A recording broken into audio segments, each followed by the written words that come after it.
तो चलिए एक्सरसाइज 3.5 का क्वेश्चन नंबर जो 4 है, इसमें आपको कुछ प्रॉब्लम्स दी हुई हैं। इन प्रॉब्लम्स को आपको पहले क्वेश्चन में सोल्व करना है और इक्वेशन बना करके इनका सॉल्यूशन निकालना है किसी भी मेथड से।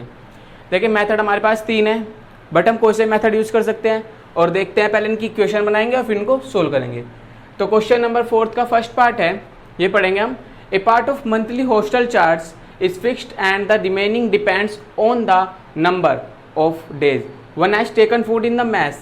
When students after foods for 20 days, she has pay rupees 1000 as hostel charge, whereas a student B who takes food for 26 days pays rate 1180 rupees as hostel charge. देखिए hostel है, hostel के अंदर जो students रहते हैं उनके रहने का जो चार्ज है वो किस तरह है कि एक तो उनसे फिक्स चार्ज ले आता है कि कुछ रुपीज़ एक फिक्स चार्ज कर दे कि ये बच्चा आएगा वो से देना पड़ेगा। और फिर उसके बाद कुछ जो उसमें मैस में खाना खाने का है एक चार्ज जो है कि पर डे का इतने रुपये आपको देने पड़ेंगे खाने के। तो जो एक बच्चा था, फर्स्ट स्टूडेंट ए था, उसने 1000 रुपीज़ लास्ट मंथ में पे किए, मंथ के लास्ट में 1000 रुपीज़ पे किए, जिसमें उसका फिक्स चार्ज भी था और 20 डेज का खाना भी था, यानी कि फूड भी था। ओके, अब जो स्टूडेंट भी था उसने क्या किया, उसने 1180 रुपीज़ चार्ज पे किया, जिसमें उसके 26 डेज थे और फिक्स चार्ज था। तो अब देखते हैं कैसे फिक्स चार्ज और पर डे खाने का यानी फूड का कॉस्ट निकालते हैं, देखते हैं। चलिए, तो सबसे पहले तो हम इसमें क्या मानेंगे कि the let the fix charge x rupees मान लेते हैं, ठीक है।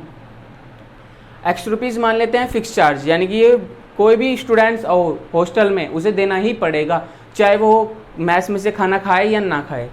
इसके बाद let the cost of food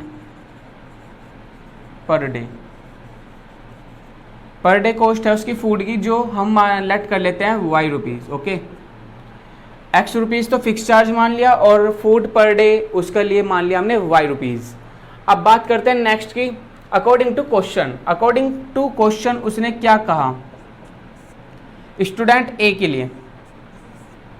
student ए के लिए उसने कहा कि वो 20 डेज का तो खाने का पे करता है 1000 में और फिक्स चार्ज।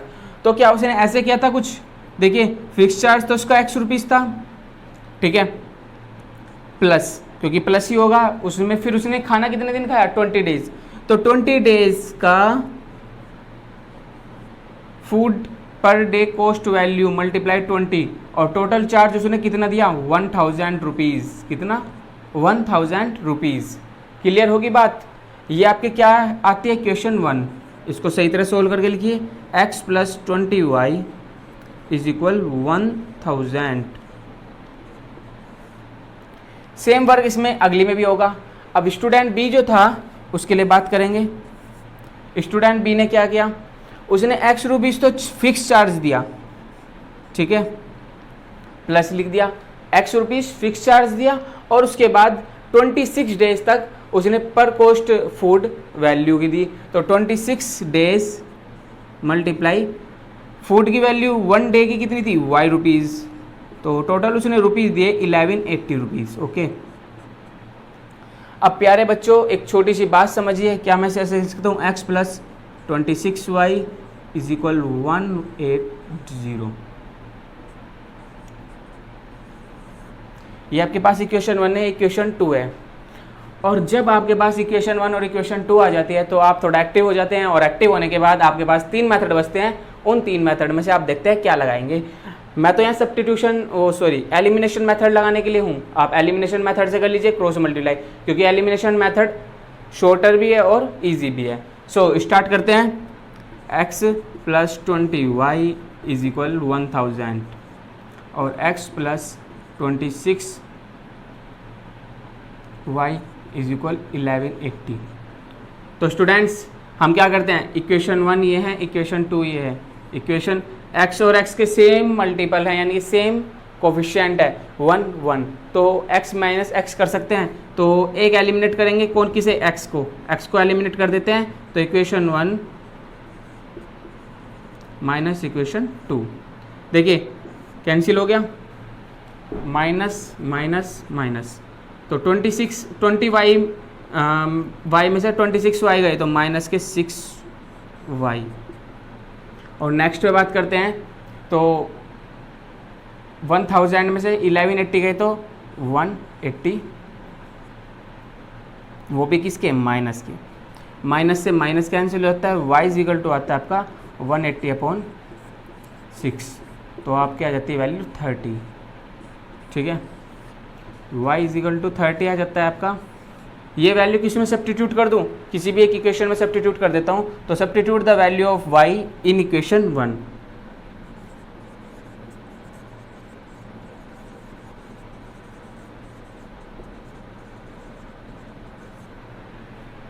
इक्वेशन 1 में सब्स्टिट्यूट करी तो देखिए क्या आता है, ये equation 1, x plus 20y is equal 1000, तो x plus 20 multiply 30 is equal 1000, so x plus 600 is equal to 1000, ठीक है। तो x is equal to 1000 minus 600, तो x इज इक्वल टू 400।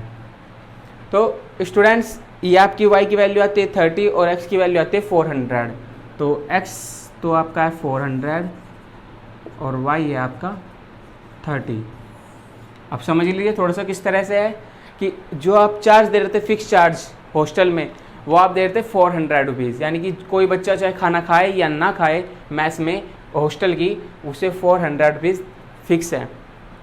और जो y क्या थी आपकी 30 रुपीज़, यानी कि cost of food per day आपकी जो कॉस्ट थी फूड की वो आपकी 30 rupees the.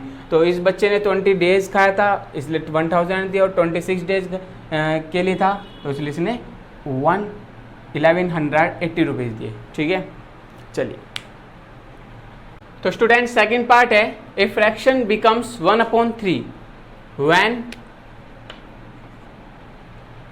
1 subtracted from the numerator, okay, and it become 1/4 when 8 is added at its denominator. Find fraction. तो स्टूडेंट्स बड़ा ही सिंपल क्वेश्चन है, बड़ा ही अच्छा क्वेश्चन है, क्योंकि इसमें फ्रैक्शन फाइंड करनी है आपको, ठीक है।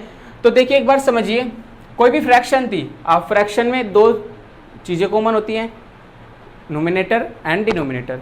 आप नोमिनेटर को x मान लीजिए और डिनोमिनेटर को y। सो लिख दीजिए लेट नोमिनेटर क्या है आपका x और लेट डिनोमिनेटर क्या है y। तो फ्रैक्शन क्या थी आपकी, फ्रैक्शन है आपकी x/y। अब बात करते हैं क्वेश्चन पर, a fraction becomes 1/3 when 1 subtracted from the numerator. तो देखिए कोई भी फ्रैक्शन थी वो आंसर क्या देती है 1/3, कब देती है, when subtracted from the numerator, उसके न्यूमरेटर में से 1 माइनस कर दिया जाए, okay, and it's becomes 1/4 when 8 is added it's denominator. तो अगर उसके डिनोमिनेटर में 8 ऐड कर दिया जाए तो वो फ्रैक्शन क्या बन जाती है 1/4। तो फाइंड फ्रैक्शन फाइंड करेंगे और देखते हैं कैसे इसमें क्या चीज़ है, ठीक है। तो चलिए स्टार्ट करते हैं। फ्रैक्शन में 1 सब्ट्रैक्ट करने पर आंसर क्या आता है आपका 1/3। देखिए फ्रैक्शन क्या थी आपकी x/y according to question. x/y में से 1 सब्ट्रैक्ट किया, किस में से, इसके न्यूमरेटर में से, x-1/y इज इक्वल, आंसर क्या आता है आपका 1/3। ये आपने फर्स्ट इक्वेशन बना दी और उसको सोल्व करेंगे बाद में। फिर क्या कहा इसने, इट बिकम्स 1/4, क्या देता है आंसर 1/4। क्या करते हैं इसमें से 8 is added it denominator, denominator में क्या कर देते हैं ऐड 8। तो चलिए यानी कि x/y ऐड किस में गया डिनोमिनेटर में, तो 8। ठीक। अब स्टूडेंट्स एक बात बताइए, छोटी सी बात, फर्स्ट वर्क तो हमारा ये था कि हमने इक्वेशन फाइंड करनी। इक्वेशन फाइंड करने के बाद हम सोल्व तो कर ही लेते हैं, तीनों मेथड में से कोई सा मेथड लगाने। मेन काम है कि ये इक्वेशन आप पर बनानी आई या नहीं आई, ठीक है। तो एक बार और समझ लीजिए क्या है, ए फ्रैक्शन बिकम्स 1/3, 1/3 यानी आंसर देती है 1/3 when 1 subtracted from the denominator, उसके न्यूमरेटर में से 1 सब्ट्रैक्ट कर दिया। तो न्यूमरेटर कौन था, x था, तो x - 1/y फ्रैक्शन थी, वो सिंपल सी बात थी, x/y फ्रैक्शन थी और उसके न्यूमरेटर में से 1 माइनस कर दिया, तो आंसर क्या है हमारा 1/3। नेक्स्ट वर्क में हमने किया, it becomes 1/4 when 8 is added it's denominator, हमने इसके डिनोमिनेटर में 8 ऐड कर दिया, तो आंसर क्या आता है हमारा 1/4। फाइंड फ्रैक्शन, अब फ्रैक्शन x/y की वैल्यू फाइंड करेंगे। सबसे पहला काम हम इसमें क्या करेंगे, हम इसमें इन इक्वेशंस को पहले सिंपल करके लिखते हैं। चलिए कैसे करेंगे वो देखते हैं। क्रॉस मल्टीप्लाई की इक्वेशन 1 में, फ्रॉम इक्वेशन 1, तो 3x इस 3 की स्मॉल हुई, तो 3x - 3 = y, तो इक्वेशन आपके बन जाते हैं 3x - y = 3, इक्वेशन 1। क्लियर है। अब नेक्स्ट जो आपकी आएगी वही क्रॉस मल्टीप्लाई इक्वेशन 2 से।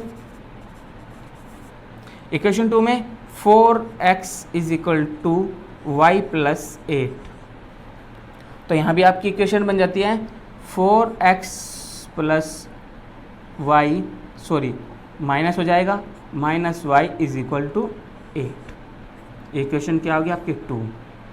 तो चलिए आप इक्वेशंस को ऐसे लिख लीजिए, क्या लिखना है, 3x - y = 3 and 4x - y = 8।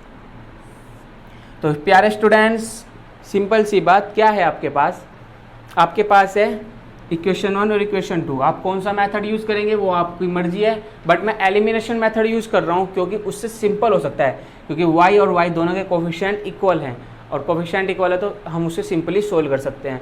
अब बात करते हैं क्या, इक्वेशन 1 में y और y दोनों पर सेम साइन है, तो इक्वेशन 1 माइनस इक्वेशन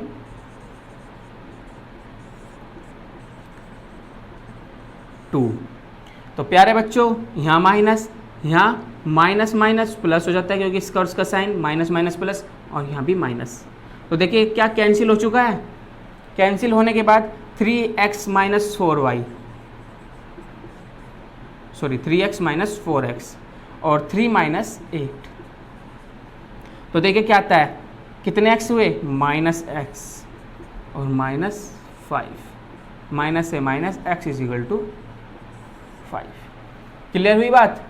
अब इसके बाद अब x = 5 आता है, ये वाली वैल्यू किस में सब्स्टिट्यूट कर दूं, किसी भी इक्वेशन में सब्स्टिट्यूट कर दूं, इक्वेशन 1 में चाहे इक्वेशन 2 में, इक्वेशन 1 या इक्वेशन 2 कोई में भी सब्स्टिट्यूट कर देता हूं, तो आगे हमारा नेक्स्ट आंसर आएगा। तो देखिए, put the value of x in equation 1। Equation 1 में आप पुट कर दीजिए और आंसर फाइंड कर लीजिए। कैसे फाइंड करेंगे वो देखते हैं। x की वैल्यू 5 इसमें रखी, तो इक्वेशन क्या है, 3x - y = 3।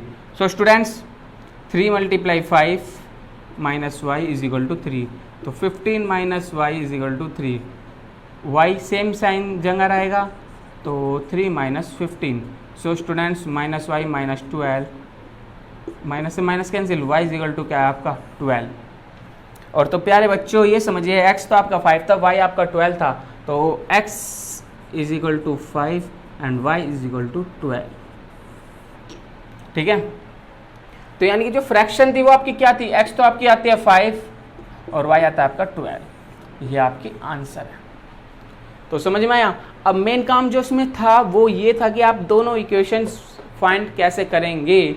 फाइंड अगर आप पे करनी नहीं आए तो क्वेश्चन में आप सोल्व तो कर ही नहीं सकते आगे, क्योंकि फाइंड ही सही नहीं होगी तो इसको तो मैटर कुछ बात की है। ठीक है, तो आपका मेन मैटर ये रहेगा कि आप इस पर फोकस करें कि आप इक्वेशन कैसे फाइंड करें, इनकी लैंग्वेज को समझे, हर स्टेप को समझे कि ये स्टेप क्या हमसे बोल रहा है। ठीक है, चलिए